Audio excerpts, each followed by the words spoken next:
जितना मैं समझ पाया, डे वन से मैं एक ही बात कह रहा हूं, आप यहां बैठकर और वो पार्लियामेंट में बैठकर और हम अपने घरों में बैठकर किसी को कितना मर्जी कोस लें, किसी के लिए कितनी योजनाएं बना लें, किसी के लिए कुछ भी कर लें, आखिर में जिसको अमली जामा पहनाना है इन सब चीजों को, वो कौन है? वो लोग हैं, हम भारत के लोग। वो लोगों को पहनाना है। लोग दो जगह रहते हैं, एक शहर में, एक गांव में। शहर में कौन आए हैं? जो जीवन के सबसे फ्रस्ट्रेटेड लोग हैं, सबसे वाहियात लोग हैं, जो वो शहर में आए हैं। शहर में आने का कारण क्या था? मतलब जिस आए हैं, जो पैदा हुए हैं, उनकी गलती नहीं है। देखो, उनको तो जो पैदा हुए हैं शहर में, मैं उनको नहीं कह रहा हूं, लेकिन जो आए हैं गांव छोड़कर, कि गांव में प्रॉब्लम्स थी, उन प्रॉब्लम्स को ठीक नहीं किया, वहां से भाग लिए। फिर वहां पे प्रॉब्लम्स आई, वहां से भाग लिए। फिर अब वहां से आई तो देश छोड़ के भाग लिए। अभी शहर में आने लगी, गांव की तरफ भाग लेंगे। अभी हम एक अलग से सोसाइटी बना लेंगे, वहां पे ना अपना एक इकोलॉजिकल सिस्टम बना लेंगे। कैसे बना लेंगे भाई?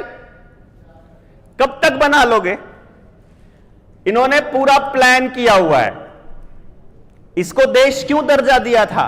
भारत को देश क्यों बनाया? यह रीजन था, इंडियन रीजन था अंग्रेजों के लिए, देश नहीं था, रियासतें थी। हर गांव का अपना राज होता था, हर गांव की अपनी कल्चर होती थी। इनको समझ में नहीं आ रहा था कौन सी कल्चर को कैसे समझाएं, तो एक नाम देना पड़ा इनको, भारत, ताकि सबको इस भारत के नाम पर रगड़ा जा सके, लपेटा जा सके। और फिर इनके लिए जो लोग भी प्रॉब्लम होते चले गए, उन्हीं को अलग कर दिया।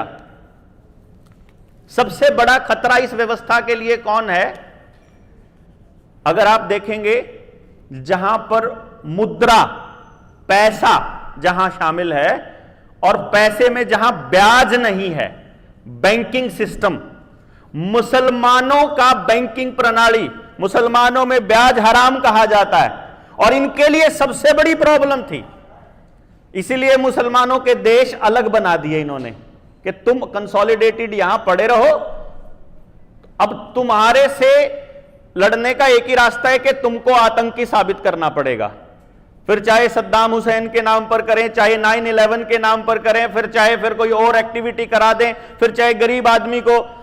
अब यहां हमारे यहां पर कोई एक्सीडेंट हो जाता है ना, कार वाले का, अमीर आदमी होता है, वो वहां जाता है उस इलाके में जो थोड़ा अपना मिडिल बिहार का कुछ ऐसा एरिया है जहां बहुत गरीब लोग भी हैं, जो सिर्फ पूरे दिन के भोजन में पूरा दिन मेहनत कर लेते हैं, पूरी फैमिली। उस जगह पे जाकर अगर वो कह दें कि तुम्हारे बच्चों की पूरी शिक्षा का पूरा इंतजाम हम करेंगे, तुम हमारे लिए जेल जाने की तैयारी कर लो, तो वो कह देगा कि एक्सीडेंट मेरे से हुआ है।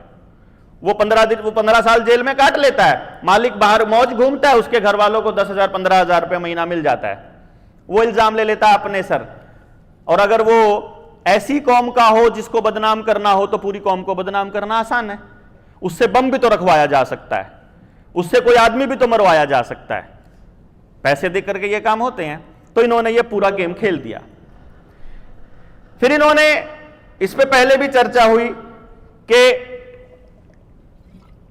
फूट डालो और राज करो, ये चालू कर दिया।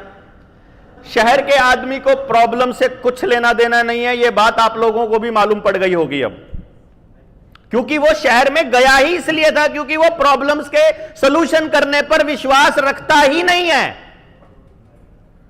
वो भागने में भरोसा करता है, वो सरेंडर करने में भरोसा रखता है। वो पैसे के लिए आया था, वो नौकरी के लिए आया था, वो बिजनेस करने के लिए आया था। और थोड़े लोग हैं शहर के लोग, तो आपको बचाएगा कौन? जो ज्यादा लोग होंगे, जिनके इतिहास में लड़ने की, जिनको थोड़ी तेज करना, जिनको लड़ने का तजुर्बा होगा। लड़ने वाले लोग जो अपनी जगह के लिए, अपनी मिट्टी के लिए, अपने अस्तित्व को बचाने के लिए, अपनी सभ्यता को, अपनी संस्कृति को बचाने के लिए जो लड़ते आए हैं, केवल वो लोग बचा